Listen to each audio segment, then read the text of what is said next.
So hello everyone that's in the Zoom world, and hello everyone who decided to come to the class. We're going to do contract class today, Rachel style, which is a little different than if you went to the Pinellas Realtor organization and went through a contract class. So a couple things that we're definitely going to focus on today is if you have a listing, which contract should you use to keep the buyer in place so you don't go back on the market? And then if you have the buyer, how to compete in multiple offer situations and write the strongest offer possible. So those are going to be the two main things that we're discussing today. But really, I also want to make sure that you understand the fundamentals of the contract and the comprehensive riders that go along with them and how to use both. You guys go with that? Yes. Everybody good?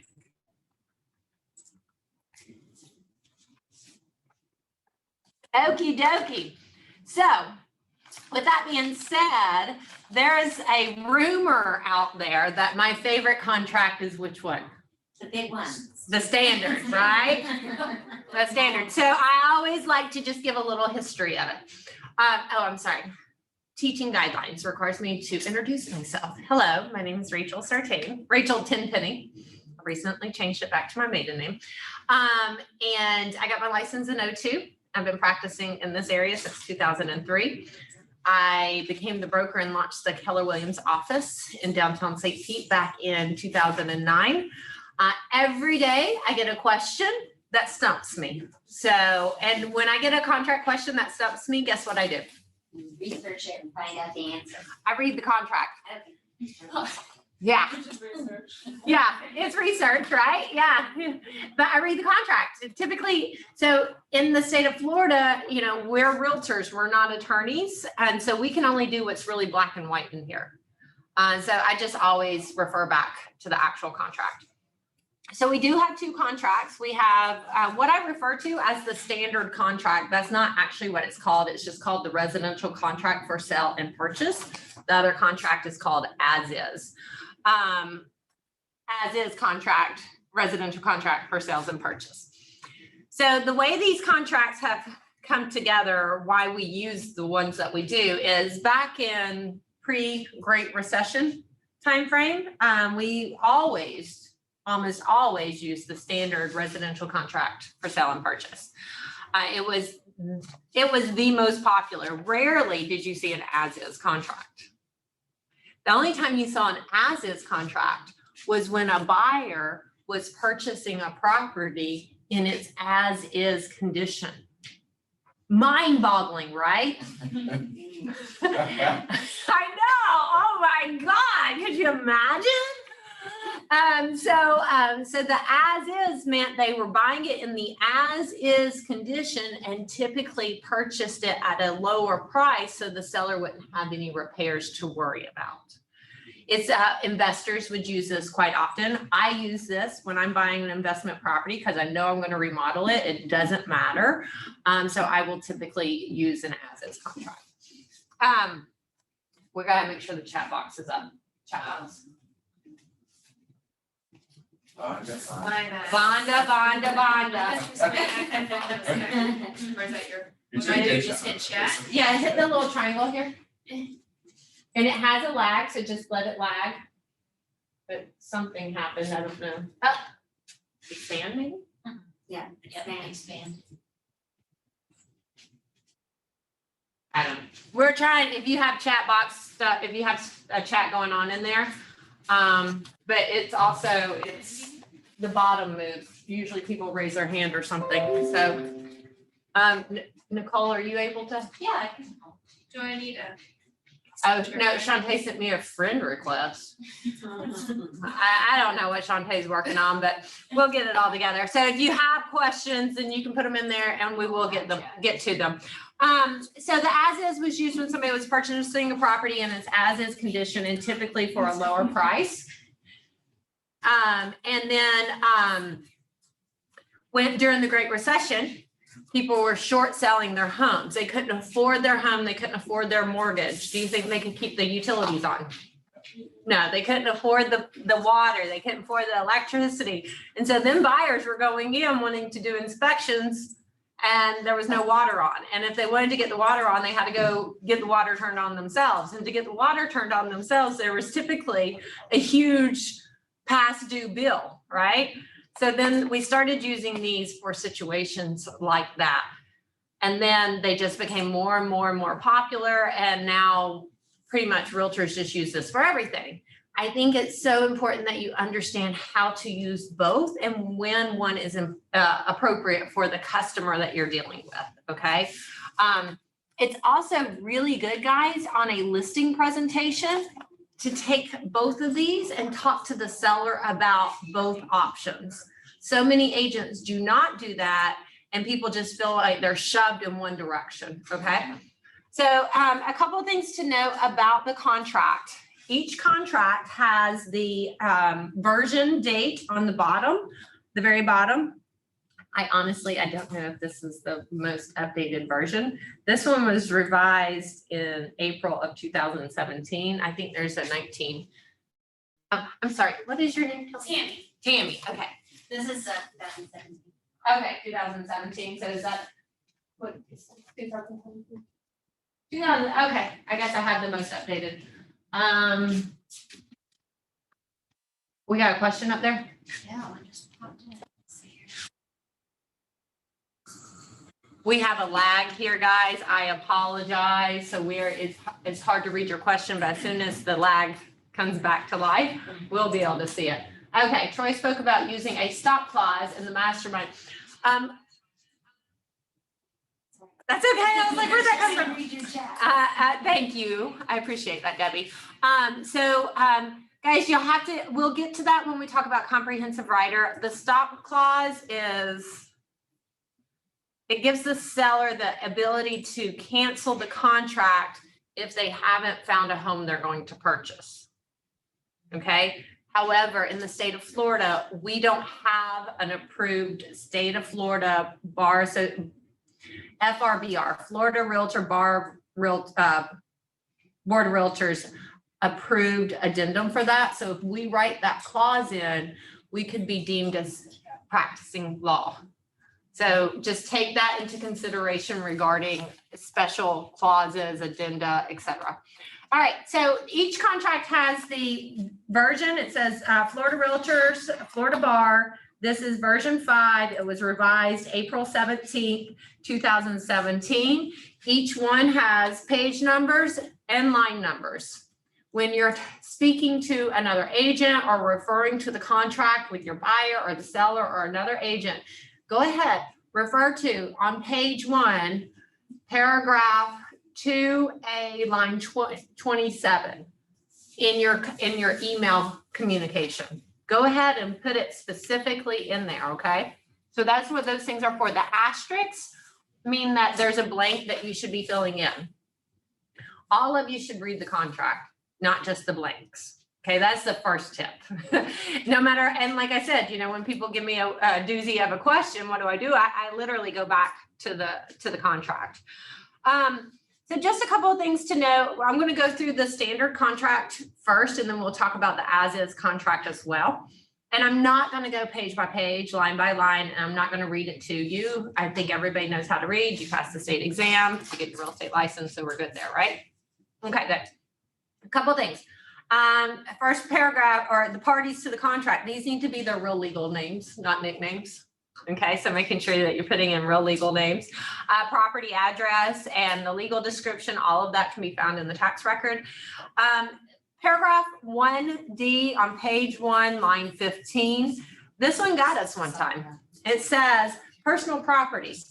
Unless excluded in paragraph 1E or by other terms of this contract, the following items which are owned by the seller and existing on the property. Owned by the seller and existing on the property. So right there, what I want you to think about is anytime you're showing a property that's tenant occupied, you need to confirm what is owned by the seller. Is it the tenant's refrigerator? Is it are the blinds the tenants?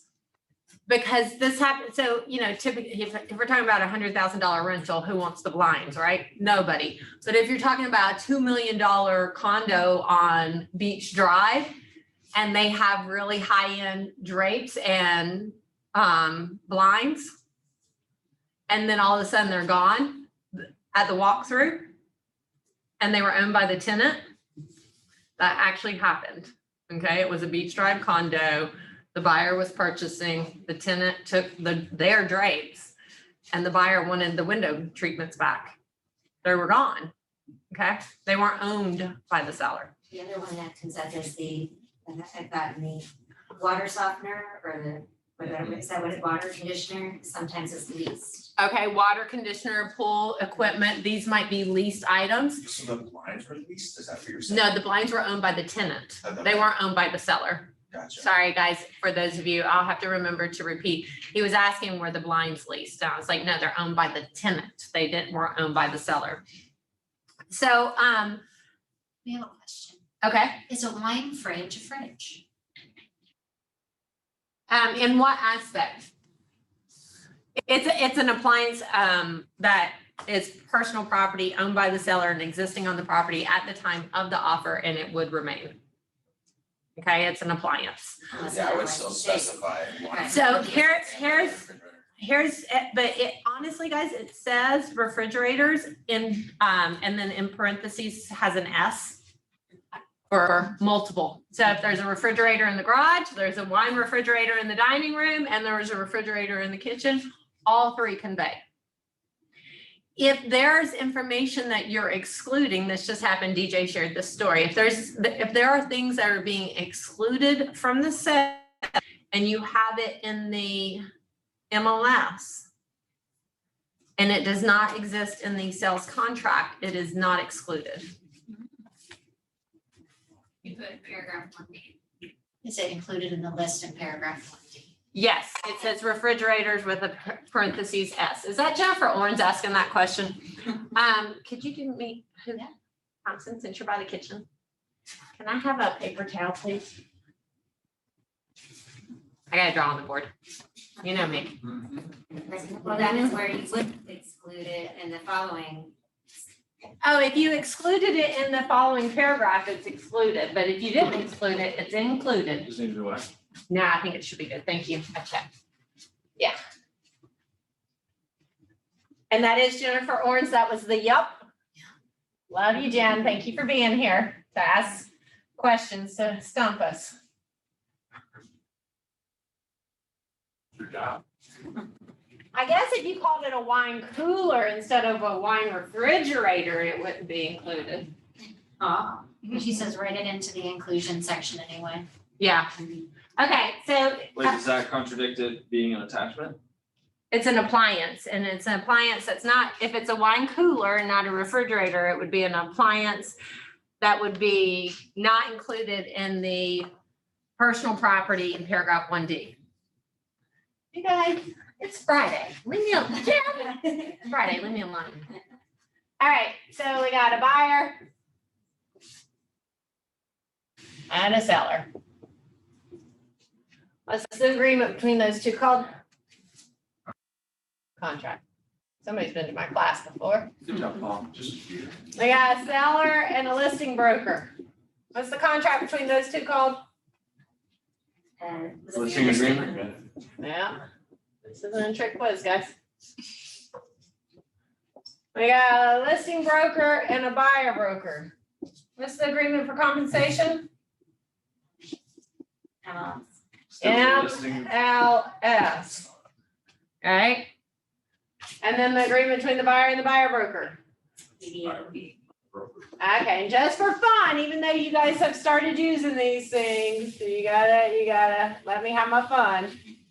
If you don't use that, you get screwed. All right. That's what that picture is. It's a nail with a plus sign on it. All right, so the reason I do this is because notice the MLS is down here. It's not up here. So if we exclude it in the MLS, it's not actually included in the agreement between the buyer and the seller. Following me? Okay. When the title company calls you and asks you for your compensation, send them this. That's where the compensation agreement is. It's not on the back page of the contract. That's only an agreement between the buyer and the seller. We have one of those going on right now. The title company says we can't pay you a commission because it's not on the back page of the contract. Wrong. Wrong, so wrong. I know. Okay. So this just happened with DJ. Historic home, the sconces, the sellers wanted to take these sconces. I don't know why they were important to the seller. DJ had it in the MLS that the sconces were excluded. What happens when you have a big property? This was a $1.2, $1.3 million home. It had gone under contract and fallen apart. Second contract actually had 2 offers. What happens when you, as the listing agent, receive an offer? What, you get excited, right? Yeah, it's exciting. It's exciting. Now we have 2 of them on a $1.3 million home. It's exciting. It's easy to overlook things. So because it's in the MLS does not mean we're going to remember to exclude it on the sales contract, which, and once they agree to everything, it just means it became included. So now the sconces are included. So what we have to do, what I recommend doing and what DJ did, this was actually something we powwowed with Elizabeth Gerbenchnikov, for those of you who knew Elizabeth G or know Elizabeth G when she was working with us, is go ahead in your command folder, start a contract folder and put like exclusion real big. That's what DJ did. To once you receive an offer, so you just remember, okay? Any questions on that stuff? No. All right, purchase price. So the first line is whatever the buyer wants to offer. The second one is line 27 is the initial deposit. And I have written on mine, whatever it hurts to lose, Yeah. right? Whatever it hurts to lose, that's what you want the deposit to be. And then, you know, another thing in writing a very strong competitive offer. So this has happened again over the time of short sales. This is 100% from short sales. We used to always, we would make copies of the check. It had routing number and account number on there. We didn't know any different. We were just making copies of checks. We would literally send it with the offer. So having the escrow, don't do that now, please. Don't send a copy of a check. You can, but you can black out the routing number and account number. Make a copy of it, black it out, and make another copy of it. Now you have it. Don't actually do it on the check. Sorry that I have to say these things, but I know somebody will take a Sharpie and black out routing number and account number on the check. So go ahead and get the escrow check. Make a copy of it. Accompanies with the offer. Now I have a stronger offer. That came about during the short sale timeframe when people were depositing escrow. And then it would, how long did, anybody in here ever sell short sale? Number one. Foreclosure. How long did your short sale take? 9-10 months. 9-10 months. How long? Like It's only supposed to take 4. right around 4 months. 4 months. For those of you watching, how long does your short sale take? It came up on mine. Jennifer's saying 2 years. 2 years. Yeah. Jennifer was in the mortgage industry up until about September 2008. Yeah, 2 years. So then they were like, why do I have to put escrow in the title company if it's going to take me 10 years to close, or 2 years to close on this property? That's when we started not doing a company with the offer any longer. So I think it's just good for you to understand where these things evolve from. So I would highly recommend, if you're going to write a competing offer in this market, make the escrow something that hurts to lose and have it accompany the offer. Now your buyer looks really strong. The reason you have to fill in lines 32, 33, 34, it must be completed. Who is holding escrow is not the same as who is doing the closing. Cute watching like Debbie's, she's like mouthing the words as they're coming out of my mouth because she's heard it so many times, right?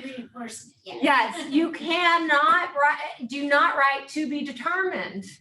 Do not write TBD. You can write TBT, right? Tampa Bay title, but you can't write TBD. And the reason, how many, let's see, who's had their license the shortest amount of time?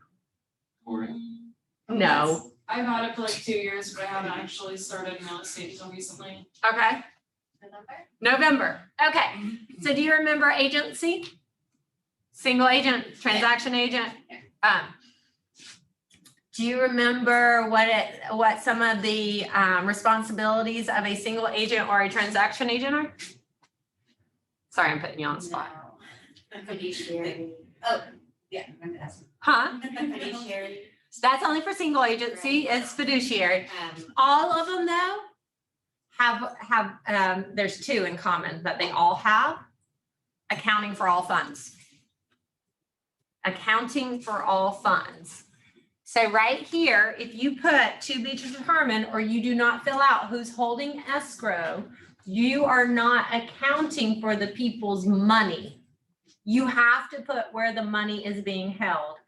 Whoever's holding the money doesn't have to do the closing. What that title company will do is just transfer it over to the new title company prior to closing.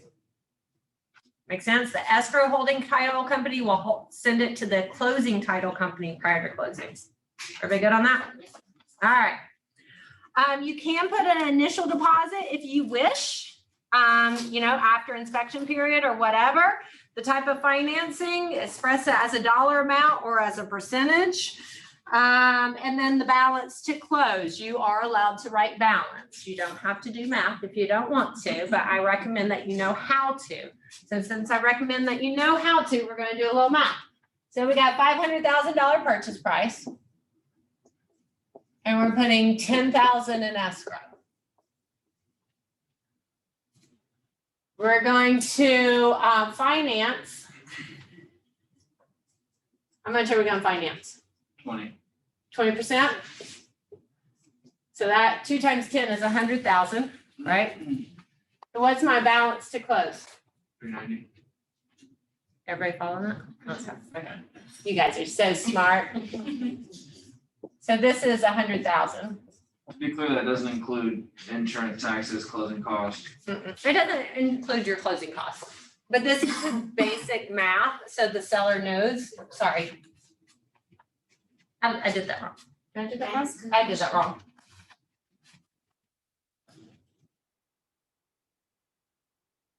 They're not financing 20%. They're putting 20% down. They're financing 80%. So 20% is 100,000, right?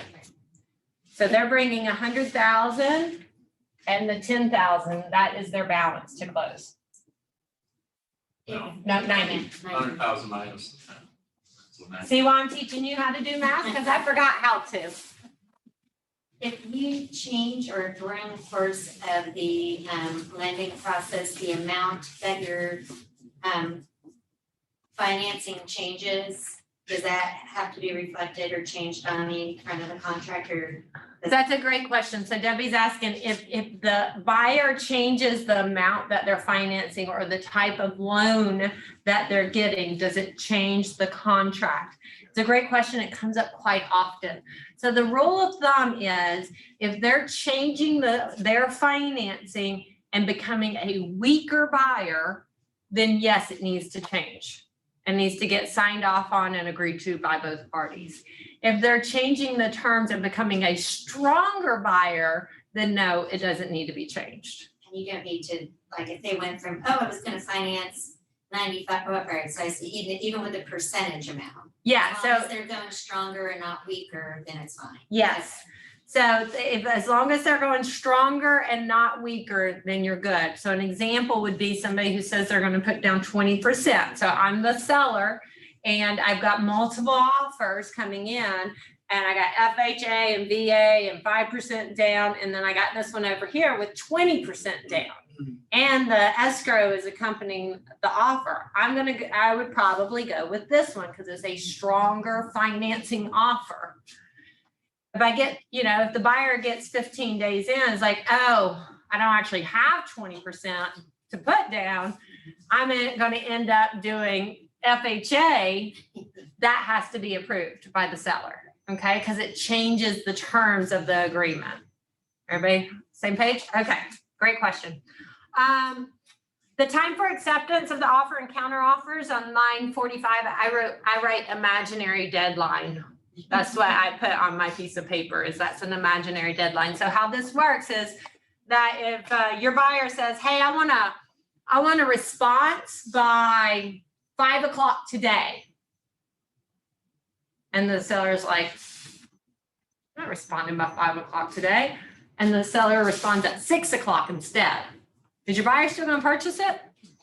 They can, If they want to. they can. Or if it's past 5 o'clock, they can say, nope, deadline's up, moving on to next. Okay, so that's what that deadline is. It is not the effective date of the contract. So you just need to be careful of that. What is the effective date? When all parties have signed and been served. Yeah.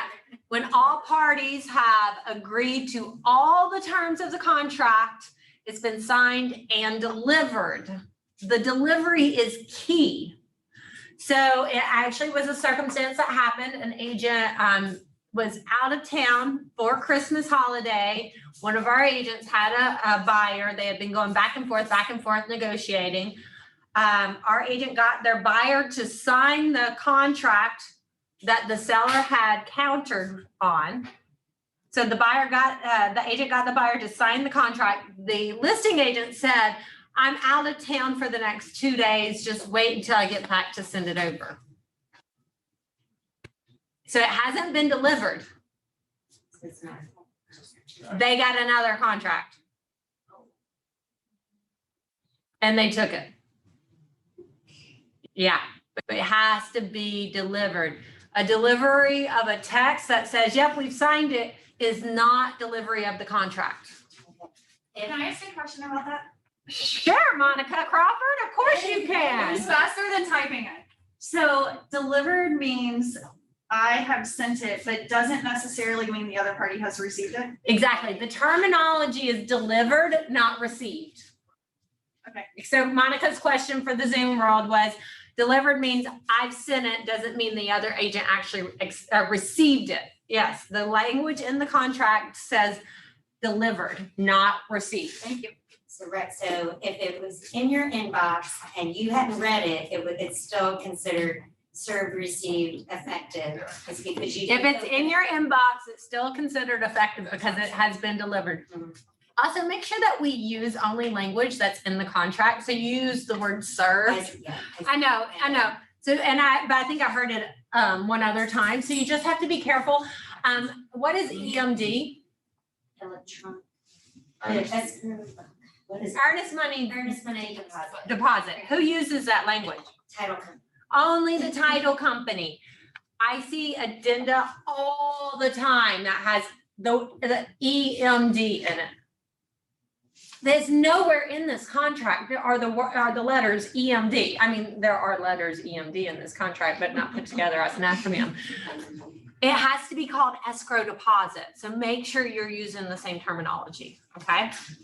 Rachel Harrison has a question. All right, Harrison? So when you have a weaker buyer who changes financing, do you create a new contract or add an addendum?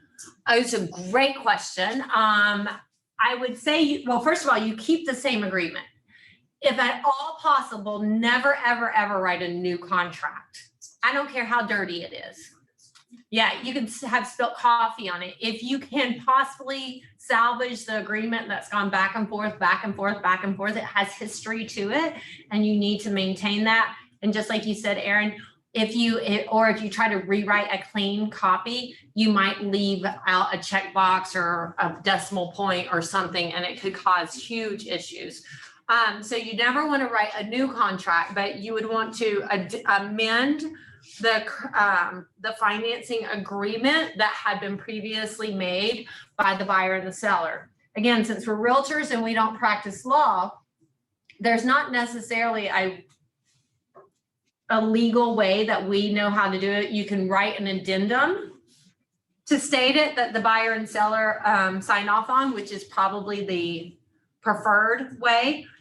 If you went back to paragraph 8 and did it, then both parties need to sign and date that change. So now it's a newer date of that change. But since that contract's already effective and executed, you really need to probably write an addendum to change the financing.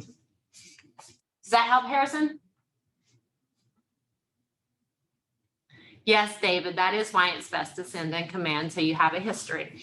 All right, closing date, it's so important. If at all possible, avoid writing on or before. Okay? It's not a date, it's multiple dates, right? Debbie, were you in the sales meeting or the class that time Debbie Watts asked about this question? I thought that's why you were smiling. So Debbie Watts asked, she's like, and I don't even know what her married name is. She'll always be Debbie Watts in my head. She asked one day, she said, why can't we write on or before? And I said, okay, Debbie, let's say a good looking guy walks up to you, you're at a restaurant, and he says, hey, would you like to go out on or before Saturday? Or what, is that what I said? It's like, okay, what are you gonna do? Just be ready for 5 days waiting? Right? You're gonna get ready for this date for 5 days and just sit at home every night hoping he shows up? It's not a date. It's not one date. So it needs to be an agreed upon date. And this actually has happened a couple of times. So one example of this was buyer and seller had written on or before March 31st. The seller said, hey, can we move that up a week and can we close on March 25th? Buyer says yes, they contact their mortgage company. The mortgage company pushes everything quicker. Title company gets everything done. They're all ready to close on March 25th. The seller calls like, you know what? I actually haven't finished packing yet. I really need to keep the date that we had. So that's one issue with on or before, okay? It's just ambiguous. So we needed an agreed upon date. Another thing to remember is just because the closing hasn't happened on the closing date does not make the contract void. Contracts have to be canceled, extended, or closed. Okay? That's the only way to get rid of it. You can move past the closing date. You still have agreed upon terms by both parties. It has to be canceled, extended, or closed. All right. All right. I'm not going to go through all this. Extension of closing date, occupancy and possession. If it's leased, you need to make sure you check that box. Remember, if it's leased, you also need to double check what's owned by the seller and existing on the property. Assignability is becoming more and more prevalent, like we're seeing it more, especially with investors wanting to invest in this market for God knows what reason.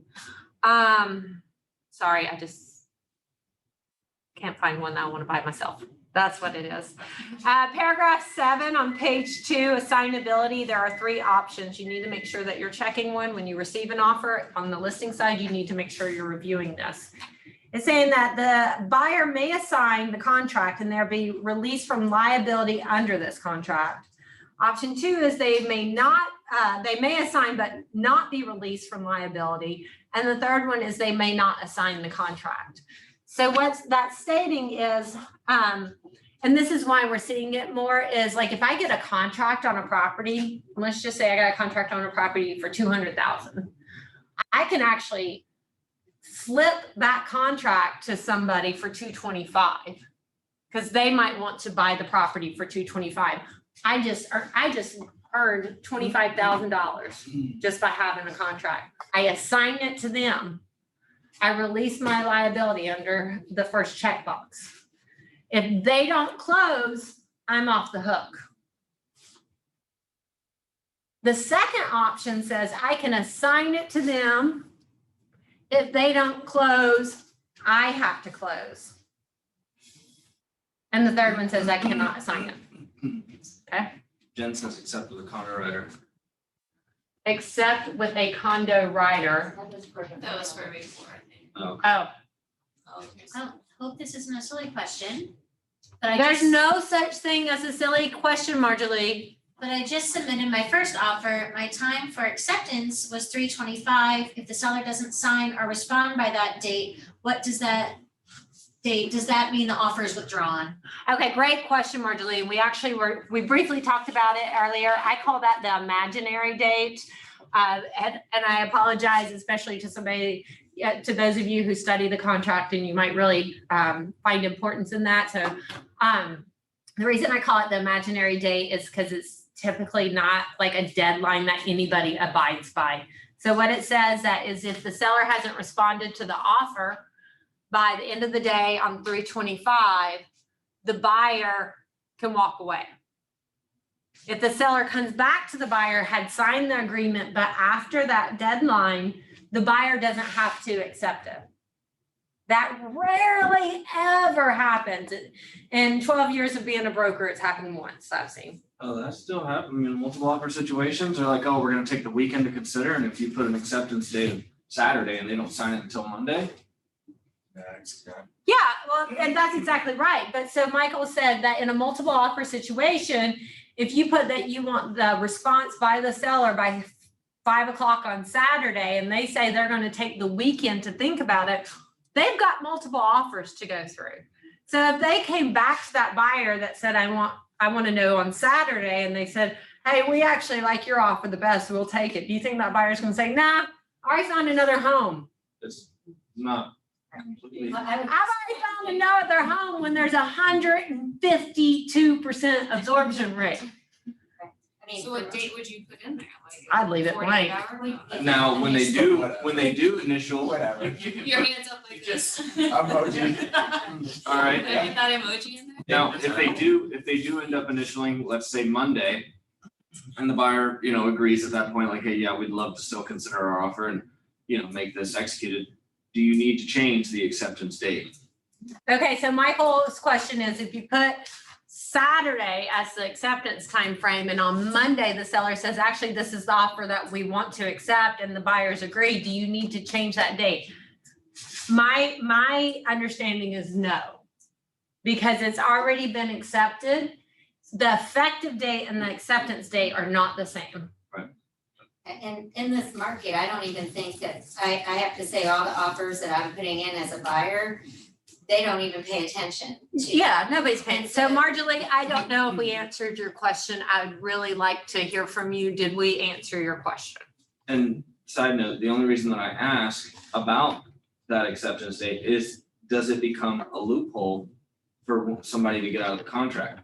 No, because so what Well, this it's says, essentially, it was a dead deal when it's signed, so, but it's agreed to now. okay, that's all I was curious about. Yeah, so Michael asked, is it a dead deal when after that point? Or is it a loophole? So it's kind of like saying that this contract dies, but after closing date. The contract doesn't die after closing date. It's not void. It has to be closed, extended, or canceled, okay? So what did she say? I said, yes, you did. Okay, awesome, great, good to hear. All right, so getting back, I hope everybody understand assignability, okay? Financing. So again, in multiple offer situations, here's a tip to help you. You can check box 8A. Box 8A says that the buyer is paying cash, or they can be getting financing, but there's no financing contingency.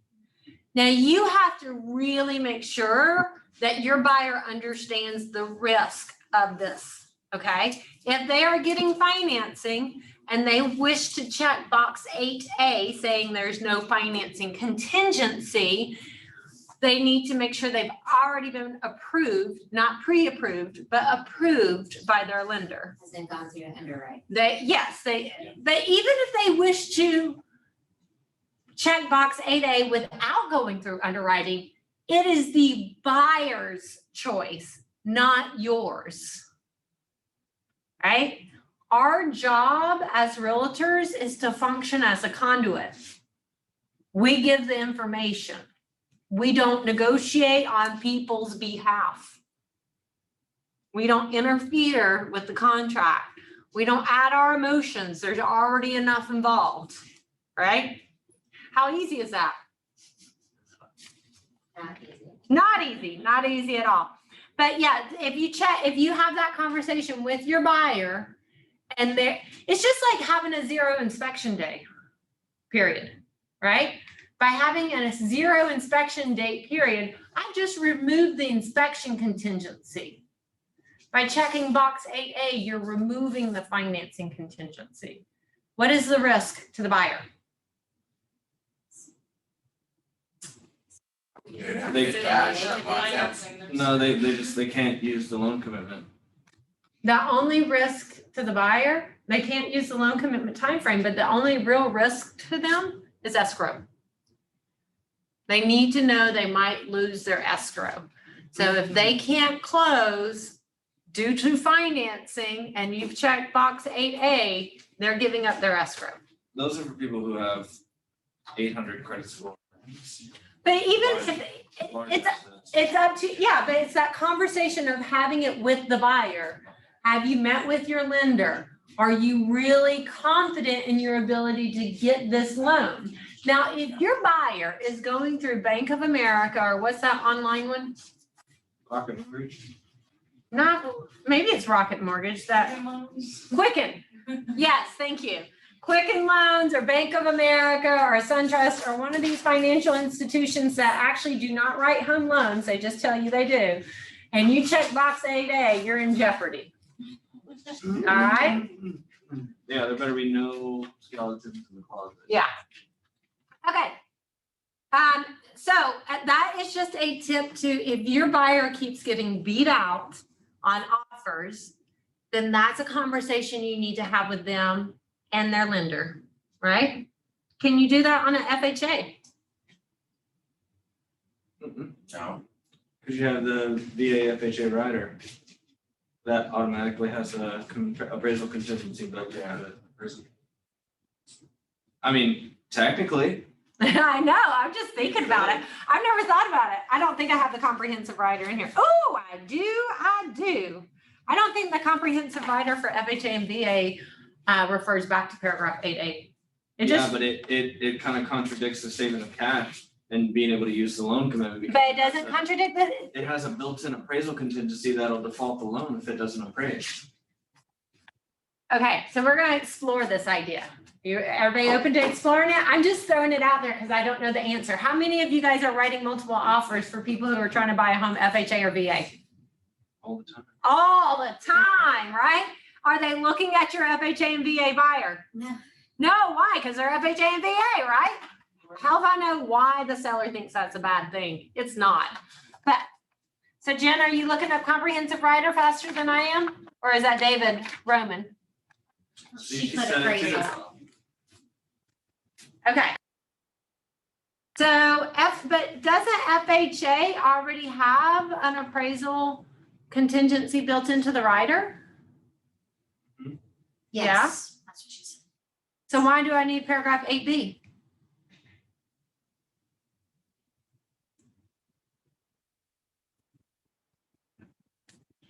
It's not that you do or don't need it, but if you're choosing 8A, it removes the loan commitment window. It does. But if your buyer is solid, they're getting FHA, they're getting Okay, VA. so that's a loophole then, because you could get your escrow back and cancel the contract if it doesn't appraise. Mhm. Even though if the agent on the other side, God bless them, if they don't know that, then you slipped away. That's how we win, by being smarter.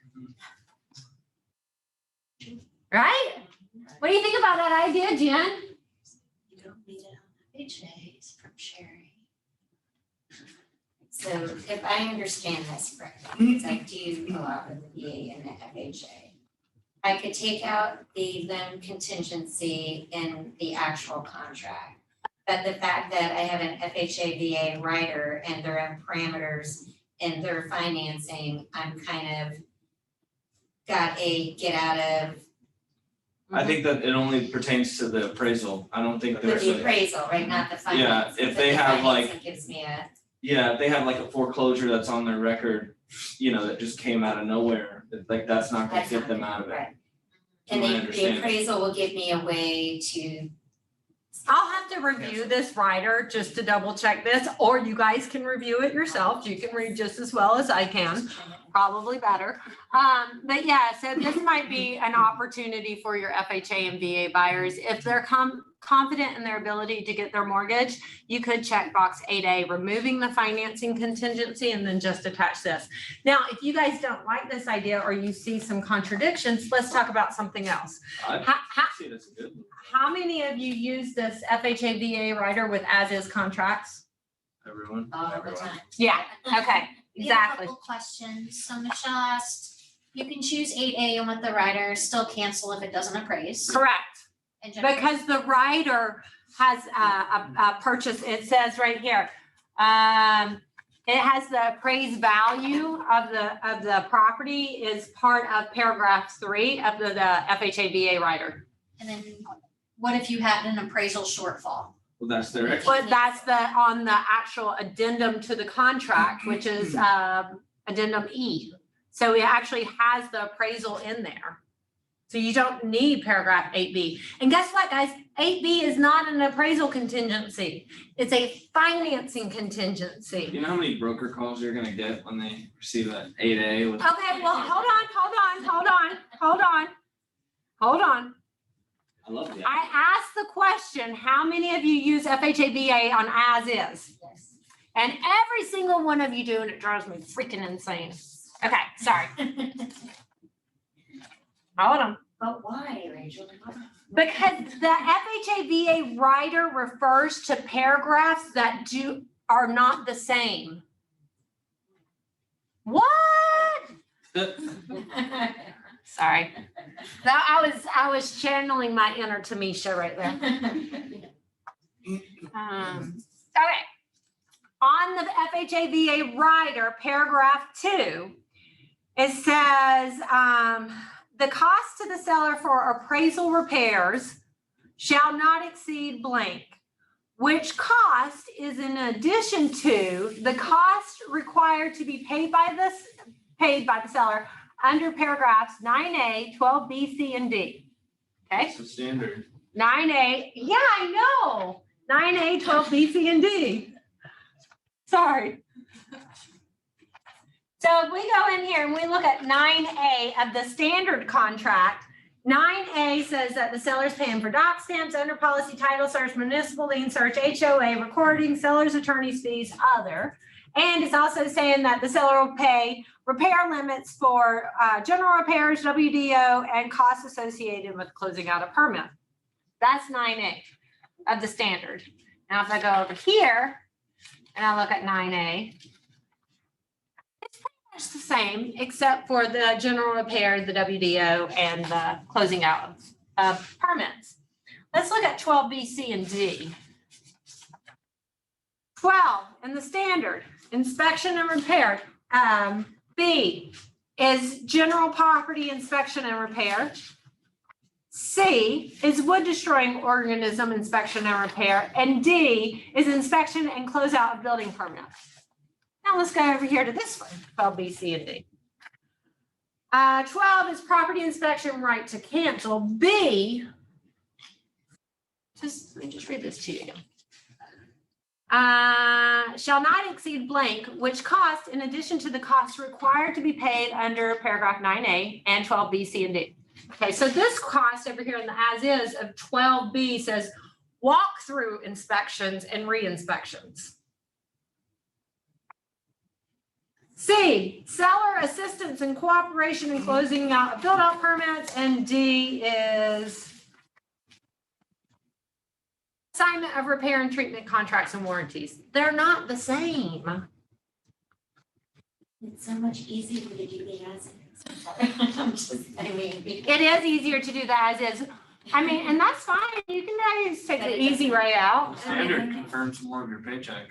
Yeah, the standard actually helps you guarantee your paycheck. But it's easy, I mean, definitely take the easy route. Oh, no, I'm just saying, it's so much easier to. I'm writing legally binding agreements between two parties for the most valuable asset they'll probably ever own in their life, but definitely take the easy routes. Sure, write 5 contracts, I think you might get paid. Sorry, Debbie. No, it's okay. All right, so I got so excited about this idea of checking 12A for FHA and VA. That's good. I think we need to look into it just to make sure there's not anything additional here. All right, David, I know you're reading it over there. I know you're reading the FHA and VA rider. And Jennifer, I know you're eating it up too. So you guys let me know what you find, okay? And that must have been Jennifer that said they don't speak to each other. All right. Hey, see, I told you I learned something new every day as well. It's fun. Isn't it fun? All right, let's see, where was I? Okay, so 8B is actually the financing contingency of the contract, and this can get a little confusing. So you can put the terms in there. Here's a couple of the keys though. We have a loan approval deadline, which needs to be before the closing date. So this is where it's important that you guys are paying attention to the dates that you're putting on this contract. So today's the Friday, the 26th, right? I mean, technically, if the loan approval's beyond the closing date, it's not a downfall for your buyer. True. Michael said if the loan approval is beyond the closing date, it's not a downfall for your buyer. What if the loan, what if you're working on the seller side? So, but we need to understand what it is. So today's March 26th. Let's say that we have April 30th for loan approval. Is that a Friday, Saturday, or Sunday? Can somebody look? Date. Friday. It's a Friday, okay. So if we have April 30th as our loan approval date, let's say that we're going to put May 3rd for our, May 3rd for our closing date. Follow me? You need some time frame in there. Because if Hold the, on. Yeah, Yeah, Rebecca asked, shouldn't the seller realtor know that 8A doesn't mean anything for a FHA or a VA and VA contract? I don't understand the contract, the question, Vivica. Shouldn't the seller's realtor know that 8A doesn't mean anything for an FHA or VA contract? That if we unchecked it and we checked it and got rid of that contingency, that if you knew your stuff like you're teaching us, you would know that if there was a FHA VA rider along with it, then it was basically a moot point. It actually still is in a mute point. So Because they can still fall under the loan terms themselves, literally Right. just for the appraisal. it's actually, I mean, it's a really great conversation. And I love that we're diving into it because 8A does not say that it's cash. 8A says that they can get they can pay with cash or they can do financing. But either way, there's just no contingency on the financing. Come join us, Silvio. Can I bring my lunch? Please. Are you gonna feed me? This is the lunchroom. Are you gonna feed Leah? Okay. So, Vivica, I hope that answers your question. It's not saying they're paying cash and trying to trick the realtor. It's just saying we're removing all of the contingencies with the loan approval. And so in the loan approval, you have deadlines, you have to get approved, all that good stuff. We're just removing that. Now, let's say that we go through and we have a loan approval deadline. I think we said April 30th, right? So on the top of page 3, page 3, it says if the buyer is unable to obtain their loan approval after exercising diligent effort, then at any time prior to the expiration of the loan approval period, the buyer may provide written notice to the seller stating that the buyer has been unable to obtain loan approval. So you have a loan approval deadline. Anytime prior to that, the buyer can send a denial of their loan approval. Can I share a quick story that affected the 8A with the rider? I had a buyer. She was affected by the last market crash, had a foreclosure on her record that none of us were aware of. It was a completely unforeseen circumstance. 10 years ago or so, the banks used to keep the property in the name of the buyer until leading up to the point of transferring that property to the new party. And under FHA, a buyer, even if their credit is flawless, their assets are good, their income's high, they cannot have a foreclosure on their record within the last 36 months. So we ended up actually finding out on the 24th day of the 25th loan commitment that she had a foreclosure that was held on her record basically until, I would say 28 months prior to that. So it would have completely wrecked us. We'd have had no exit plan. So for those of you guys that can't hear what Michael's saying is that, and this was very common, there were actually a lot of lawsuits over this. So the bank takes the property back, but they haven't changed the ownership. So it still sits in the seller's name until they take the property back, and then typically it takes them a couple of years to get it off the bank books. It stays in the previous seller's name that whole time. So even though the seller lost their home 10 years ago, according to title and tax records, it might look like they lost it 8 years ago in that. Okay? It will screw up a loan, especially if we're looking at a 7-year window or a 3-year window. The bank held on to it for 2 or 3 years before they changed that title words. That's what happened. We have a That was couple questions. The first time I had that happen. Aisha asked, why do listing agents require as-is contracts? Jennifer answered that one. Jennifer answered, Because not what? familiar with the other contracts. Because they don't know any better. And then there's more. Let me- That was, did you see me pause? Don't FHA and VA have other contingencies? Yes, FHA and VA do have other contingencies, and so an appraisal of an FHA and a VA is an inspection and appraisal of value. So that's why I say I need to go read that rider in full to make sure that 8A is an option for it. And you're also able to read it and interpret it. So until I do, you can. And Kanisha said, but what if I want to use the purchase and sale, my offer won't be reviewed? Actually, Kanisha, so just to let you know, a realtor can put whatever they want in the realtor remarks, and they can, Sylvia, did you just? That is why. You just looked to see where I was looking, and that's what I said.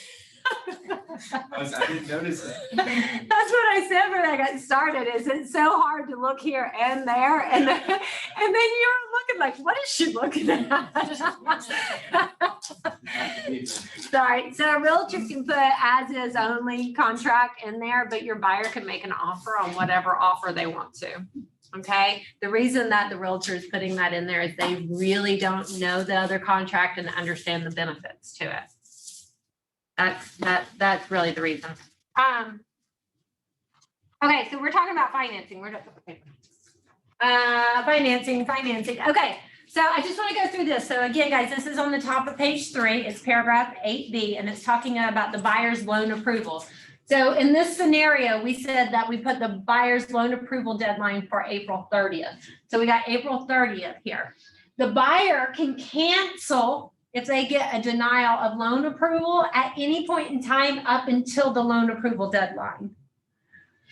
Once the loan approval deadline comes, the seller has 3 days that they can cancel because the buyer has not delivered loan approval. If it's after the 3rd day, it's deemed that the loan approval is waived, which is the same as no more financing contingency. Okay, everybody follow that? Good. Okay. Everybody up there good? In outer space? All right, I'm not seeing any questions yet. Now, here's where this scenario has come into play. Is that we had an agent, it was like, I want to say it was like a $3.5 million agreement, okay? It was a big one. It wasn't a tiny one. It was a big one. She received the loan approval. On the loan approval deadline, she represents the buyer. She received it from their lender. She couldn't open it. Or she didn't check her email. It was the loan approval deadline. The seller had a backup cash offer for more money. Okay, she received it. She said she couldn't open it, so she didn't send it until the next day, after the seller had already sent a cancellation. The other agent was 100% in their right to do that. And the seller can move forward with that backup contract. So in a multiple offer situation, when there are multiple offers and people who want to purchase, you better watch those deadlines. Right? Who should you ask about the loan approval deadline date? The lender. Yes, ma'am. 3 days, is it up to 3 days or? Yeah, great question. It's up to 3 days. And I'm sorry, Tammy, I forgot to say this. Guys, please ask questions. Please ask questions. If I'm saying something and it sounds like I'm speaking another language, please ask. Because if you don't, somebody's thinking the same thing and they're not gonna ask and nobody learns. So it's really important to ask questions. So thank you for asking that question. Yeah, they have up to 3 days. So they can actually cancel it on the first day or the second or the third. But after the third day, it is deemed that the loan approval is waived. Because it's a lender, is it business days or is it calendar days? All days of the contract, thank you for asking that question because you actually made me pause and think. All days of the contract are calendar days unless a deadline ends on a weekend or national holiday. So in this scenario, if that third day was on a Sunday and the next day was a holiday, the seller would actually have until Tuesday to cancel. Okay? I have a question. Do the buyers lose their escrow if the seller cancels the contract after not receiving the loan? Great question, and it's right here in the contract. It says that the seller can, let's say, if buyer fails to timely deliver written notice, let's see, wait. And by the way, guys, in this period, if the buyer doesn't receive the loan approval within the timeline, they can cancel the contract or they can waive the loan approval and still move forward. What if the loan approval just happens to come in on the 31st? Let's say there's 31 days. They can send it, but the seller still has the right to cancel. So the question was, for those in Zoom world, if the buyer gets it on the 31st, are there 31 days in April? Okay, May 1st. I was like, I don't think so. If the buyer gets it on May 1st and sends it over to the seller, then the seller can still cancel because they're past their time frame. They're now in the seller's time frame. Okay. About getting their escrow back to the buyers. I'm about to get to it. It's right here. Then the loan approval deemed waived and which. Didn't roll, but if on our rebar only. No, it's on both, David, I'm pretty sure. The financing contingency should be the same on both contracts. Okay. Seller expiration of loan approval period, the loan approval shall be deemed waived, in which event the contract will continue as if loan approval had been obtained, provided, however, the seller may elect to terminate this contract by delivering written notice. I'm on line 112 of the as is and 114 of the standard. By delivering written notice to the buyer within 3 days after the expiration of the loan approval. If this contract is timely terminated as provided by paragraph blah, blah, blah, buyer is not in default under these terms of the contract, buyer shall be refunded the deposit, thereby releasing buyer and seller from further obligations under this contract. So if the buyer cancels here, they get their escrow back. If the seller cancels here, the buyer gets their escrow back. Vivica, I have a question. Can they ask for an extension if they know they won't get the approval? A great question, Vivica. Yes, you can extend the loan approval deadline. Just like you can extend the contract date, the closing date, or the inspection timeframe. Any other questions on the muddy confusion part? I mean, that's the easy part. We haven't even gotten into the repair limits. Which is the next one? Paragraph 9A, cost to be paid by the seller. I'm just gonna say line 134 where it says other and a blank. Watch that line. Some agents will write in there or type in there, which makes it even harder to see. Up to 3% of the purchase price towards the buyer's closing costs and prepaids. It's a little box that they'll put in there and it's really hard to see it when you're reviewing the contract. And so if you're the listing agent, or if you're on the buyer's agent, and you don't like the listing agent, you can always put it there. I I am so bad. It's Friday, right? What, cost to be paid by seller? Yeah, you can put it right there on line 134. I did that one time and you yelled at me. Probably did. Cashmere said something. What Cashmere say? Is she saying that if we do not send in the loan approval by the date, the seller can cancel after 3 days? Within 3 days. Yeah, within 3 days. So here's the loan approval deadline. If you did not send in the loan approval, 3 days from that time frame, day 1, day 2, or day 3, the seller can cancel. The buyer still gets their escrow back. Oh, and somebody brought up an interesting comment that probably should be covered. When you're extending the closing date, it's always smart to try and extend the loan commitment date. Thank you at for the same reminding time. us of that. Yeah, so thank you. If you're extending the closing date because the buyer hasn't gotten their loan approval yet, you need to extend the loan approval time frame and the closing date On the same addendum. on the same addendum. Yeah, thank you. All right, so let's get into the fun part. So just remember, guys, at line 134, you can put right there, that's other costs to be paid by the seller. You can put in there up to X amount to be paid by the seller for the buyer's prepaid and closing costs. Remember, Or if you're nice, let's see additional. Yeah.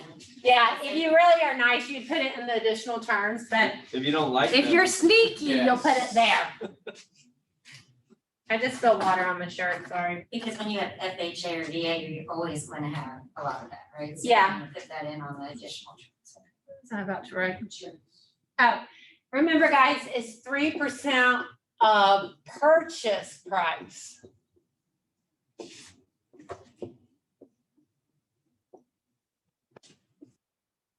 Towards buyers. Prepaids. And closing costs. Now, why I wrote this is I have seen it many times. So let's see, we got $500,000 purchase price. What's 3 times 5? Yeah, so we got $15,000 here, right? What are closing costs and prepaids typically on a $500,000 home? about that. Would it be about that? I mean, insurance, taxes paid in full. Yeah, insurance, Fees. taxes, Lender fees. survey, all that stuff. So let's just say it's 15,000, okay. 3% of purchase price on this $500,000 purchase price. Now, this is how I've seen it written way too many times.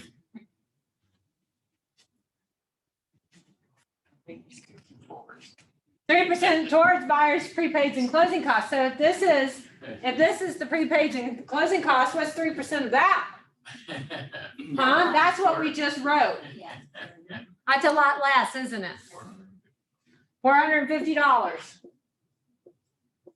Just because we left some words out, we lost the buyer $14,350 towards their prepaids and closing costs.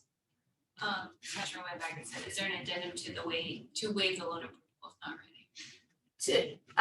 Is there an addendum to waive the loan approval if the loan approval's not ready? So there's not an addendum to waive the loan approval if the loan approval's not ready. What it says though is that the buyer, prior to the loan approval deadline, so I'm looking at the standard contract lines 109 and 110, the top of page 3 of 13, or it's also on the bottom of page 2 of 12 on the as-is, lines 107 and 108. It says that up until the point of the loan approval deadline, the buyer can terminate the contract and get their escrow back, or they can waive the loan approval.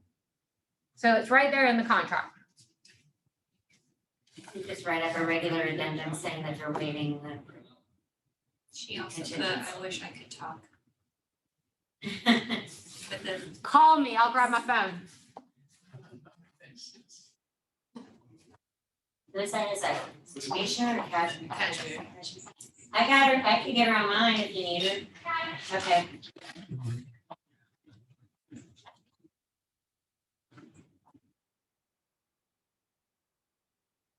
She didn't call me. I meant to stop the cell. Call Cashmere Parker. she's calling.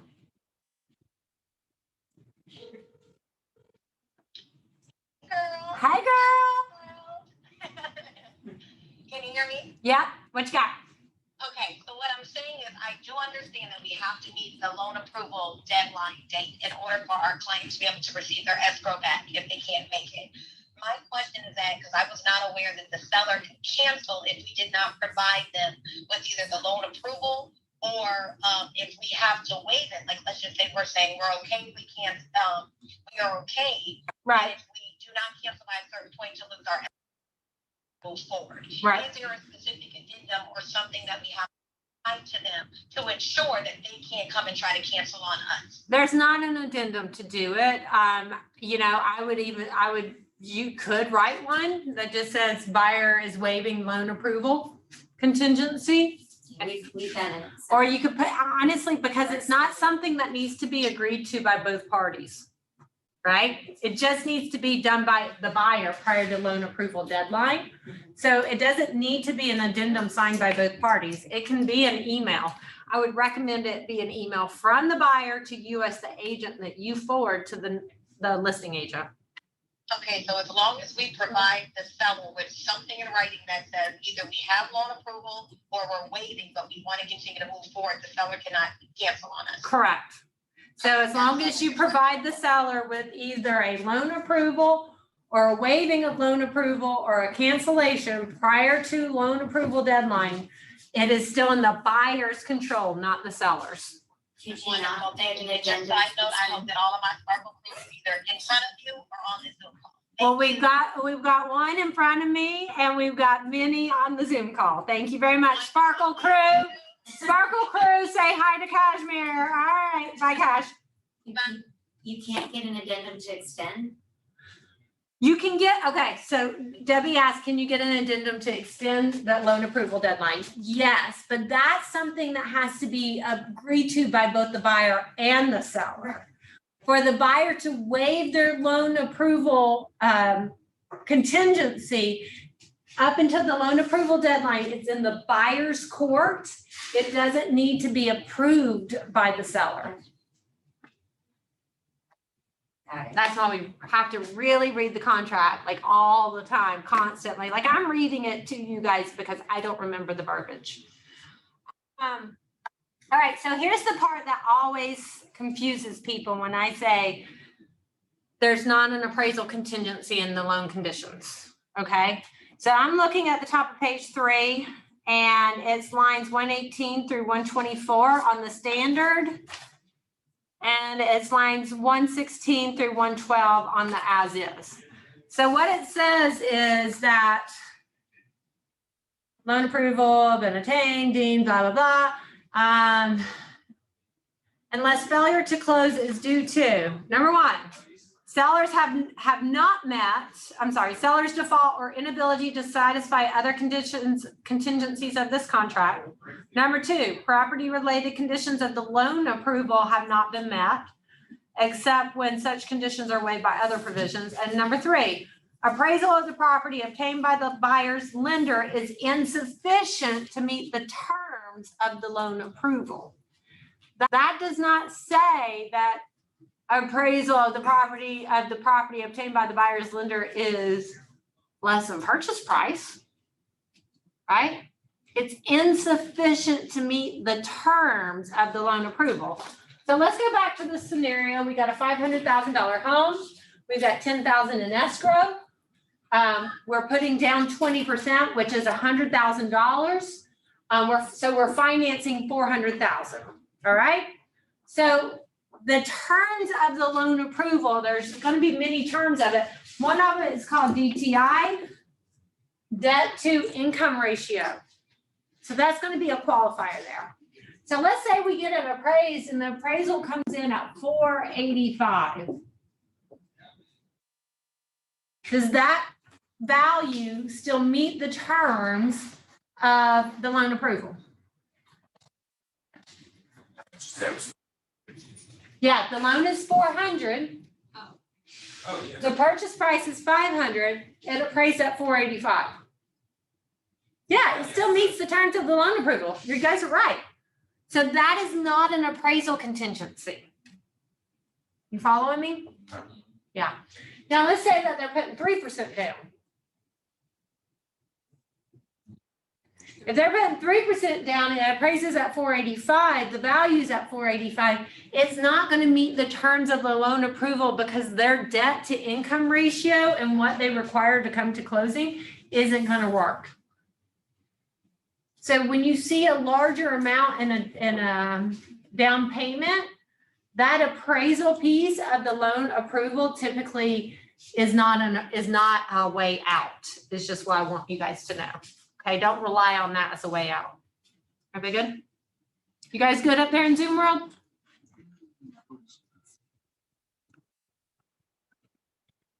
Corey, you good?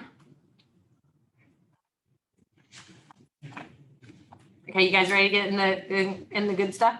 How did I get back to there? I got on paragraph 9. I got all the way to paragraph 9 and you guys brought me back up to paragraph 8. All right, so let's try 9 again. So lines 136, 138, and 140. These are the fun lines. That is repair limits that can be expressed as a dollar amount or as a percentage for general repair items, wood destroying organisms, treatment and repair. Somebody asked me that recently. Was that you that asked me, does WDO cover treatment? Somebody asked me that recently. Does WDO cover treatment or just repair? And it says it right there, repair. I didn't realize that. I guess I shouldn't have answered without the contract in front of me. And then costs associated with closing out a permit. The beauty of this contract is it defines what the buyer can ask for. So general repair items are defined in, and I'm not going to read it to you. I promise I'm not. But general repair items are defined in paragraph 12B. Wood destroying organism treatment and repair is defined in 12C, and closing out of permits is defined in 12D. Where else did we hear that earlier? Rider. FHAVA rider, exactly. All right. So just remember, general repair items are defined in there, and typically they mean the mechanical, electrical, structural components of the home. All right. Yes, ma'am. So is it the buyer that, like the first offer, the buyer fills out this part? Yes. So that great question. So the buyer or the buyer's agent is going to fill out that part in paragraph 9A, and it can be written as a dollar amount or as a percentage. I mean, 1.5% is a lot, right? So think about a $500,000 home, that's $750. I'm sorry, $7,500. That's a lot of money. Okay, so we probably, if you're competing in multiple offers, you're not going to send it over with those blank. You might put something's low there. So let's say for this scenario, we write $500 in that line. Okay, most people, what they do is they'll take this and they'll put the same amount across the board. But we want to compete and we want to look like strong buyers, right? So let's say we put 500 for general, 250 for WDO, and $100 for closing out permits. I'm just making up numbers. Okay, please just bear with me. I'm making up numbers. Then this is what really gets confusing. When you are working with this standard contract, your buyer cannot cancel just because they want to cancel. They can do the inspection, they can get the inspection report back, and they can say, oh my God, there's too much going on here. I do not want to buy this house. That's fine, but you cannot send the cancellation. There's a process that you have to go through. Okay, and that's key because that's bit a lot of people on the butt is, has it bit you, Debbie? Just, yes. Yeah.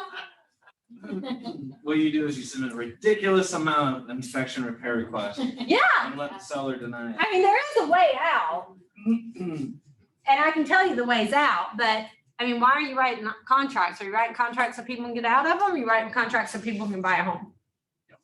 Yeah, okay. So let's say we got a repair of general repair items. Again, all of them are defined. They're essentially the mechanical, structural, electrical components of the home.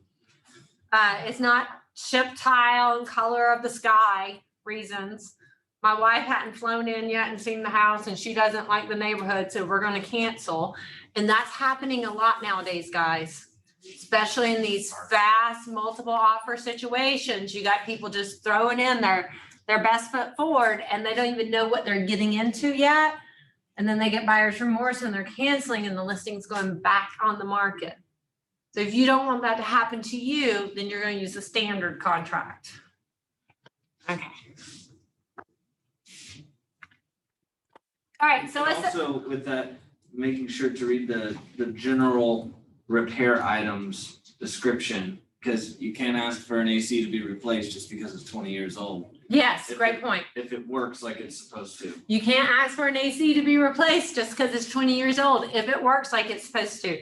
Just because the roof is at the end of its life, if it's not leaking, you get it, right? But what if you can't secure insurance because of this? Vonda says, what if you can't secure insurance? You can. It's just gonna be more expensive. It might be a 30-day after policy. Yeah, you're probably gonna get a 30-day after policy, some Lloyd's of London. However, Aaron with Florida Strategic is saying that they're starting to do away with those policies that are written for buyer to make repairs after the fact. Okay, well, until So- those get here. I feel like that's such I think it's a loose loophole. So, but based on that, so if you're, so let's say that the roof is at the end of its life and you can't get the insurance that you thought you were gonna get, and you have to do something like Lloyd's of London, which is like a high risk, high cost policy. And your $1,400 a year policy just went to $3,500 a year. Then your debt to income ratio is also going to be thrown off. You might not qualify for a loan. So there's several things going on there. But let's just let me walk you through this process, okay? And then Jamie, that was a quick question. Do you mean that a buyer cannot back out or cancel during the inspection period? Not on a standard. the buyer cannot back out or cancel during the inspection period on a standard contract. No, they cannot. Now let me show you how they can do it. Ready? Set, go. All right. Thank you, Paul. Go. I want to hear this. Okay, so let's say that we got a repair limit of $500. The buyer does their inspections. What they do is they give a request for the general repair items. What's it called? General repair. GRI. That's not the Graduate of Research, Real Estate Institute. General repair items, they give that, the buyer gives that to the seller within the time frame. So if left blank, is it 10 days or 15? 15? It was left like. Okay, so we got 15 days. So the buyer has 15 days to do all of their inspections. Please never, ever, ever, ever write a repair request asking the seller to do an inspection. Here's what I mean by that. Go, Paul, I promise I'll wait till you get back. So what that means is your home inspector said you might have aluminum wiring. You recommend getting a licensed electrician out to inspect. Okay? So you as the buyer's agent, you write that in the repair request. Request seller to get licensed electrician out to check aluminum wiring. No, that's not a repair request. That's an inspection request. Your home inspector sees a crack in the wall of the garage and recommends having a structural engineer come out and inspect it. Do not write in a repair request on the buyer side that you request the seller get a structural engineer to come out and inspect the garage. That's not a repair request, that's an inspection request. You guys following me? I see it so often. You have to do that during your inspection time frame. So the home inspector is gonna say, I recommend getting a licensed electrician or a structural engineer or a certified plumber. Then you have to go find those people. And they have to inspect it during the inspection time frame. Okay? If you have a home built prior to 1975, Not 78. That's 78, the 175, I don't know why. If you have a home built, so Debbie said 78, thinking I was talking about lead-based paint. I said 75. 75 cast iron. So if you have a home built prior to 1975 and you're having a general inspection report done, you might as well go ahead and have a sewer scope done. You got cast iron. It's corroded. It's clogged. If you're doing a home inspection of a home built in the 1920s, go ahead and have a certified electrician come out. You could have knob and tube hiding in there. Cloth wiring.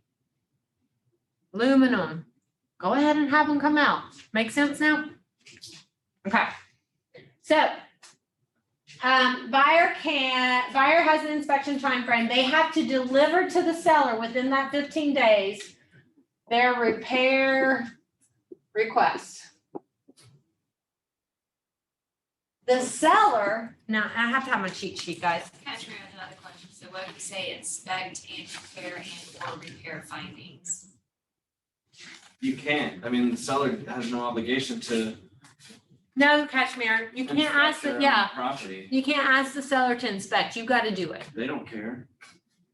But it's very common, is what I'm saying. It's common for the buyer's agent to write that in the repair request. That's not a repair, that's an inspection. So you have to do all the inspections and then actually make a concrete repair request. Follow me? Let's see, cheat sheet, okay. Hold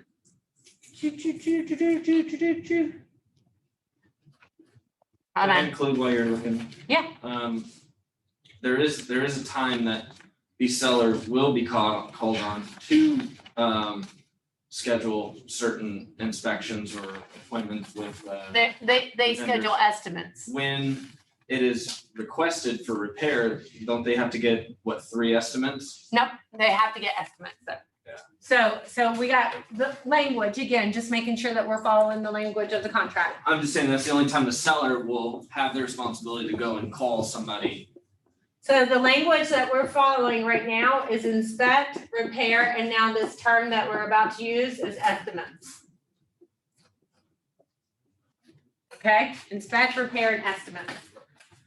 So once the buyer delivers to the seller their repair request, I want to say that the seller has, hold on, I'm sorry.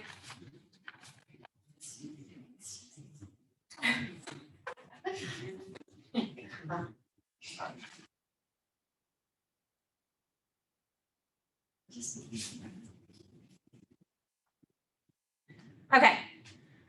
Seller, first of all, seller's only obligated in the standard contract to repair things that fall as a general repair item.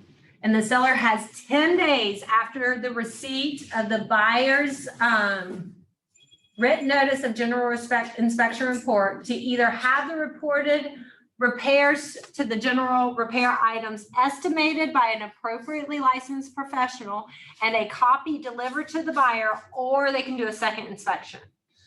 So what that's saying is, now David and I disagree on this, but I'm going to say it anyways because I'm the broker. Sorry, David. So we have a 15-day inspection time frame, right?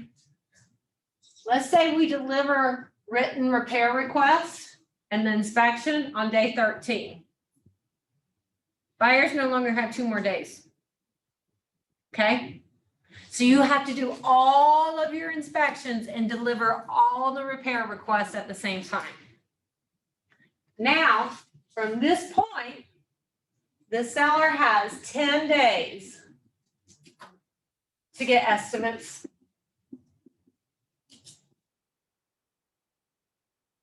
Follow me? So, Get estimates and to agree on? no, just to get estimates. Okay. So Vonda said get estimates and agree, or just to get estimates? Just to get estimates. And what the estimates are for is to determine what the cost is. Okay? So let's say they got estimates, again, we got a $500 repair limit here. Let's say they get estimates that come back at $750. Now, they take this ball and they lob it back to the buyer. And the buyer now has, I think, 5 days.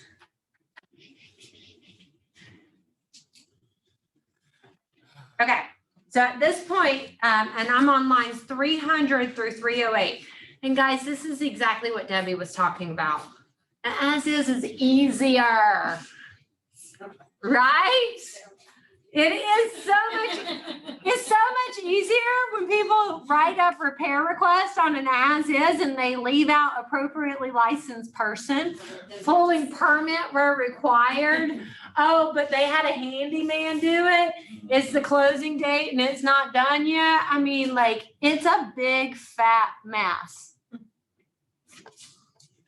Julia's watching you to make sure you behave. Thompson. Okay, so if the cost to, so I'm on line 301. If cost to repair general repair items exceeds the general repair limit, then within 5 days after the party's receipt of the last estimate, seller may elect to, so now we got a 5-day window. Right? So at this point, the seller can say, hey, I'll pay all $750. I'm good. Buyer can't cancel. Okay, did you follow? They're still stuck in that contract. The seller says, I'll make all the repairs. The buyer is stuck in the contract. They cannot cancel based off of repair and cost. Or the seller can go back to the buyer and say, you know what, the repair items came up to $500 or $750. We have a limit of $500.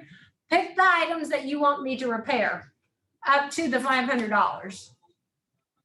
So now we have an out. Okay, so if the seller is only willing to do $500 of the $750, they go to the buyer and they give the buyer an option. And the option is, Mr. Buyer, I will repair these items up to $500. You have to accept this and take the remainder of the defects in their as-is condition. The buyer can do that, or at that point they can cancel if the buyer and seller cannot agree on which repairs to be made. So it is a process, but nobody can cancel. So if you already sent that mortgage check in thinking this contract was going to close and it's an as is, you're screwed, right? You can't afford your mortgage anymore. You can't rely on that. This is a strong contract between two parties. What questions we got? She just realized it's on standard. I said yes. Yes, this is on standard because as is doesn't have repairs. I'm waiting for the questions. Absorbing the mud. Yeah, but what if you just do like 1.5% of like the purchase price, and all of a sudden you find out there's like $40,000 worth of structural problems? Great question. You can't get financing. Great question. So Aaron just said, well, what if you do inspections and it comes back and it's not $500 or $750, but it's $45,000 in repairs. This actually happened. It was 1920s home in the old Northeast. Something about like the moisture barrier and the pilings. Jennifer, it's one that Murray teaches us.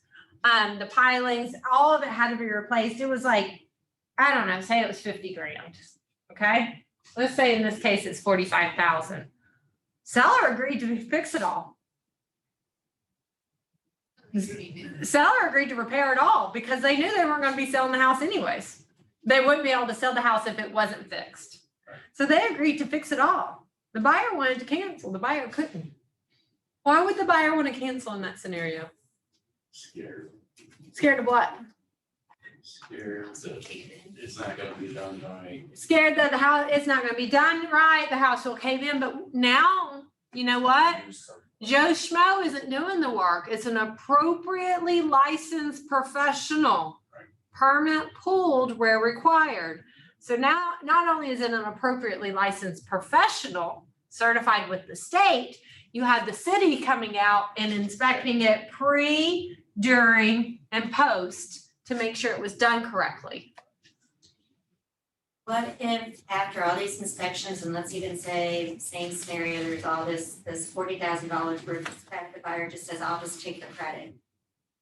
Up to the 1.5%. Great question. You confused me for a second. So Debbie said, well, what if there's all this stuff and the buyer just says, I'll just take the credit? This is not a credit. This is a repair limit, not to exceed unless the seller chooses for it to exceed. These are not credits. So, and the reason why it's a great question is there's another broker in town that thought they were. So let's just say instead of $500, it's $5,000. Okay, and we got inspections done, and then the seller got his estimates, and the estimates came in at $1,200. Well, that other $3,800 is not a credit. This is just saying this is the limit. This is the max amount that the buyer is going to ask and that the seller is going to pay. On that point then, whatever the agreed amounts are, could you say, I'd rather just do them myself, I'll take a seller credit or, Okay, so Debbie is saying, regardless of what comes in here or what is here, can the buyer say, you know what, I appreciate that it came in at, $1,200 in repairs. You don't have to make the repairs. Can I just have that as a credit? That's up to the buyer and the seller. There's no language around that. So there was a question I saw. Well, she, before she said, so on the as is, the buyer can back out during inspection period. Okay, yes, so on an as-is contract, the buyer can 100% back out during the inspection period for any reason whatsoever. Barking dog. Barking dog. Did you have one do that? You had a buyer cancel because of a barking dog. Yeah.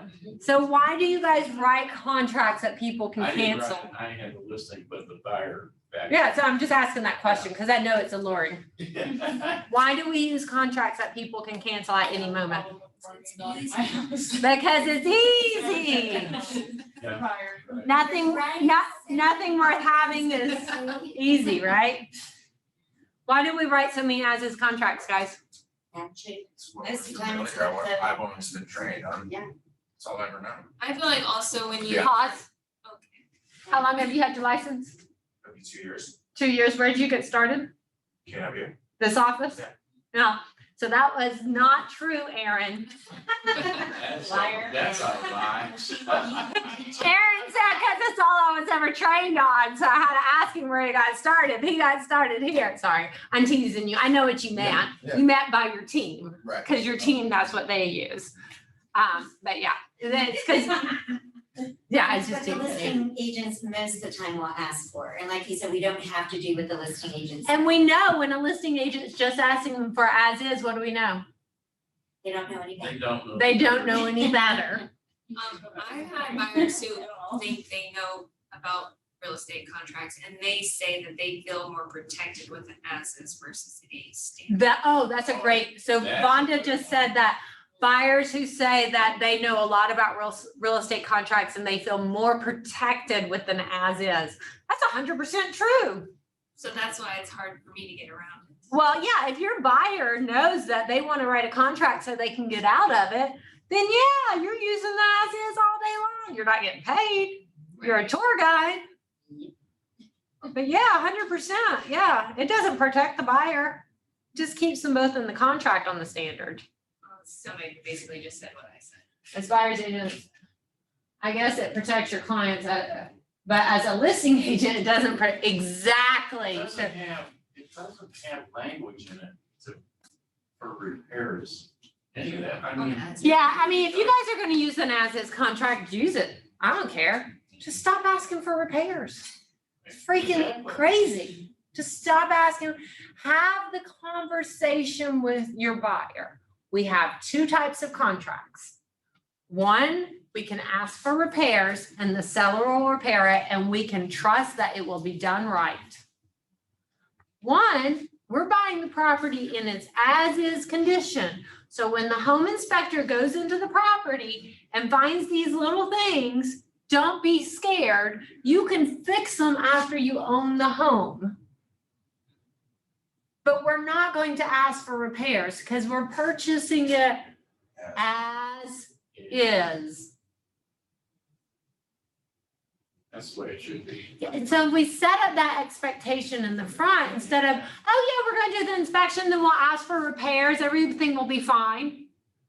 Yeah, you're put, no ma'am, I'm asking and using as is. If they're giving, I'm taking. I don't understand. No, ma'am, I'm asking and using the as is if they're giving, if you're the listing agent, you want the standard contract. If you receive an as, and if it's a good house. Like if it's a solid house, use the standard. If it's a house that's a flip, use the as is. But if you're the listing agent, you want the standard. If you receive an offer on an as is, you can counter on a standard. Oh, you can? Mhm. That's cool. If you're the listing agent. Would you just do an addendum, so you didn't forget anything? Mhm. You have to literally retype it everything. Yep, so if you received an as-is offer on the listing side, you could absolutely counter with a standard. Now, here you go, Cash. It's Cashmere Parker, and for the rest of you and Jen, you're probably waiting for me to throw this one out there. Paragraph 19 of the contract is the addenda. It's the same on both. On the as-is contract, feel myself getting hoarse over here. I might have to take a coffee break. Oh, wait, it's almost 2 o'clock. I'm done at 2. I'm done whether you guys are done or not. On paragraph 19 of the as-is contract, addenda I and K and L all say reserved. That's because you cannot use those, that addenda with that contract. By the way, plural addendum is addenda. Singular is not ums. I say it wrong all the time, so I don't care. It's like realtor. I'm a realtor. I really am a realtor. Southern, we put extra syllables and everything. All right, so on paragraph 19 of the standard contract, addendum K is as is. L is right to inspect and cancel. So you can actually, the best thing that you guys can do if your buyer is nervous and you want your, if you had there are some agents out there that are on their listing saying we want standard contract. And they actually have instructions attached to their listing on how to submit an offer because they are getting multiple offers and they're tired of shit contract. What? Did you see something? Oh, Said deciphering it. yeah. So they're giving instructions for uneducated agents to actually be able to write an offer as an addendum to the listing. But if you use the standard contract as is, right to inspect and cancel, essentially takes all of this away.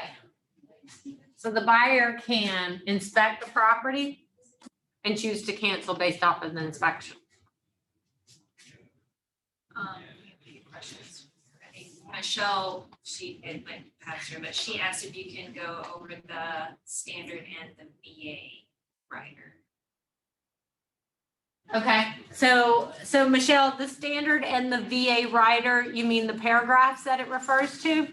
So on the VA rider, it refers to paragraphs 9A, 12B, C, and D. And then I'm just going to throw this back on you to go look at both the standard contract paragraphs 12B, C, and D, and the as-is contracts 12B, C, and D, so you can see the difference of the two. But this rider is talking about repair costs that refer to those paragraphs, so you need to make sure you can relate them.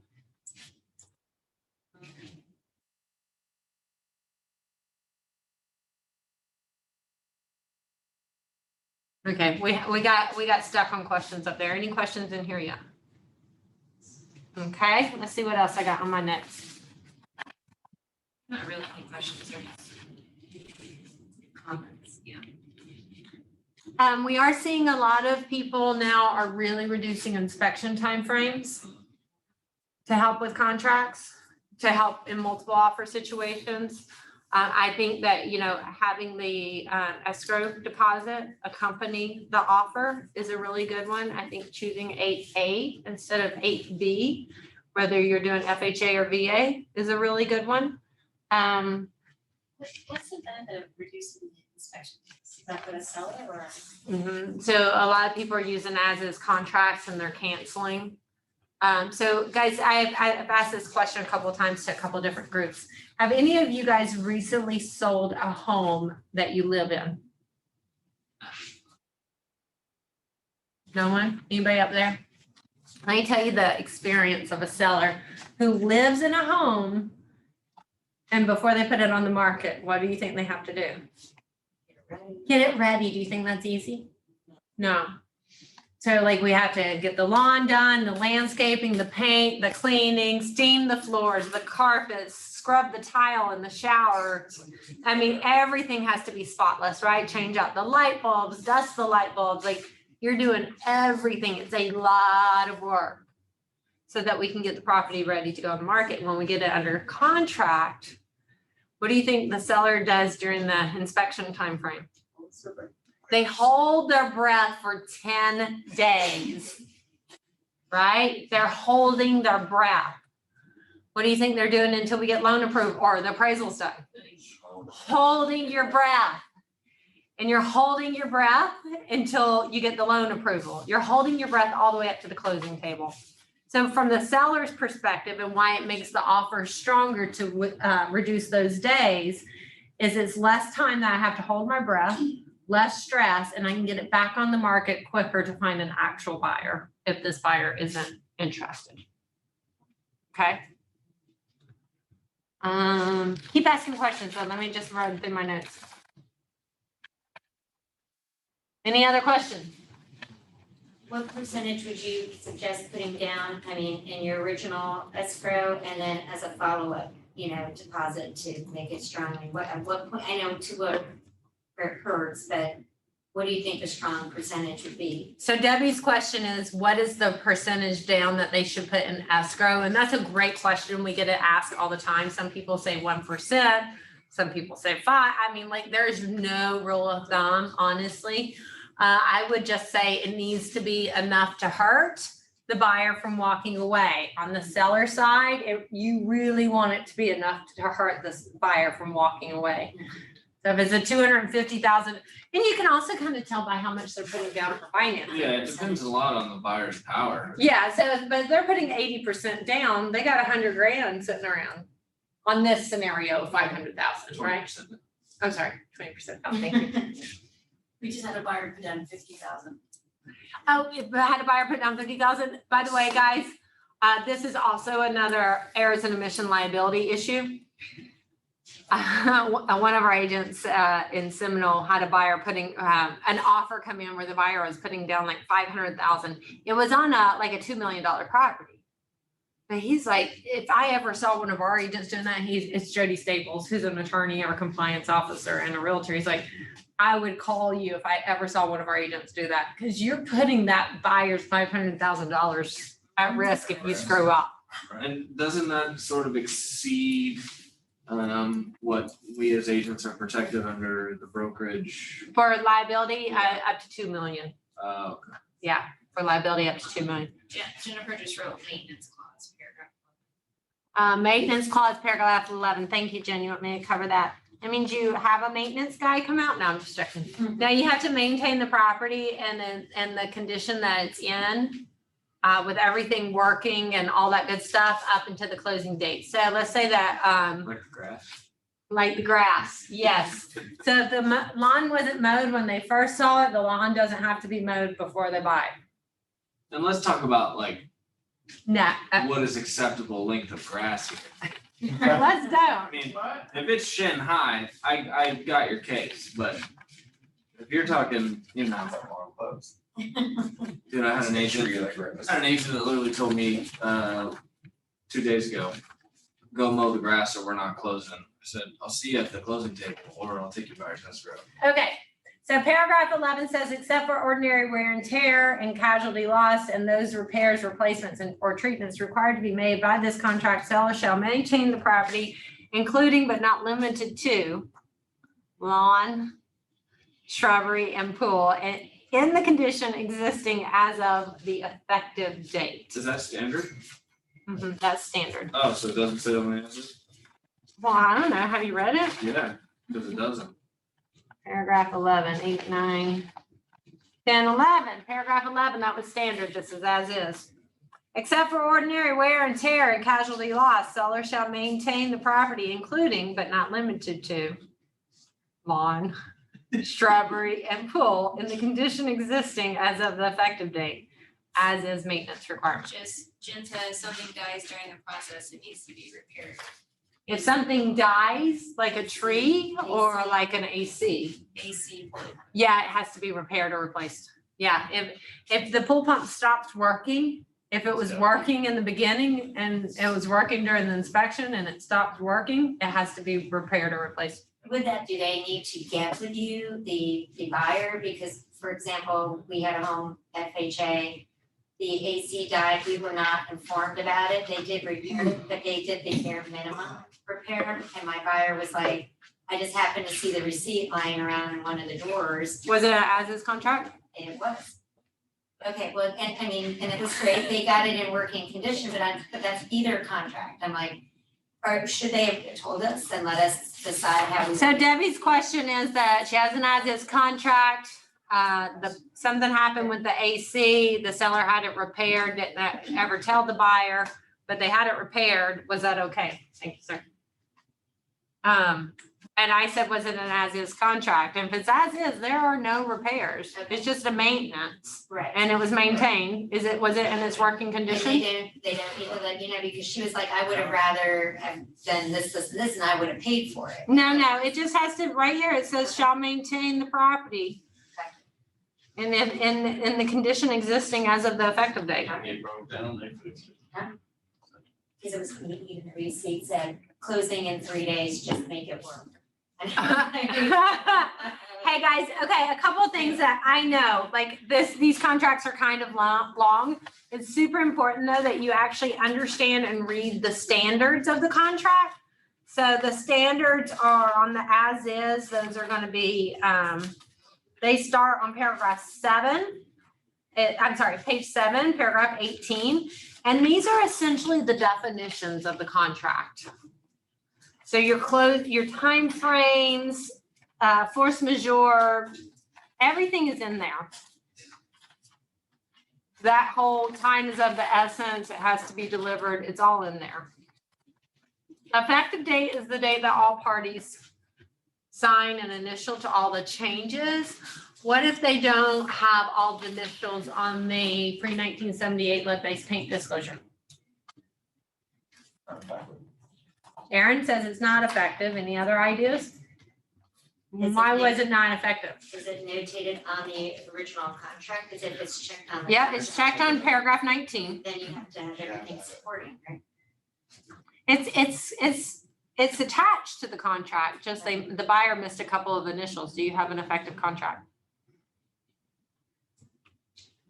Obviously, it's a trick question or I wouldn't be asking, right? Right. So Murray and I have gone back and forth on this, and then originally Murray said it's not an effective contract, and I said, well, actually, all the terms have been agreed to by the buyer and the seller.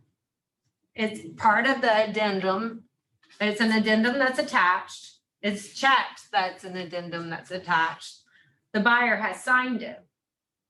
That's a federal document. Did you guys know that? That's a federal requirement. That disclosure is a federal disclosure. And it's just a disclosure, it's not a term. It's a disclosure, it's not a term of the contract. So my opinion is that you still have an effective contract. Now, let's say you left the condo rider off. Do you have a contract? No, let's say that you left the homeowners association rider off. Do you have a contract? Here's the beauty of the homeowners association rider. The contract is now voidable by the buyer until the time they receive it. And even if that timeline is 2 weeks into the contract, once they receive, it states that they still have 3 days to review and or cancel. Yeah.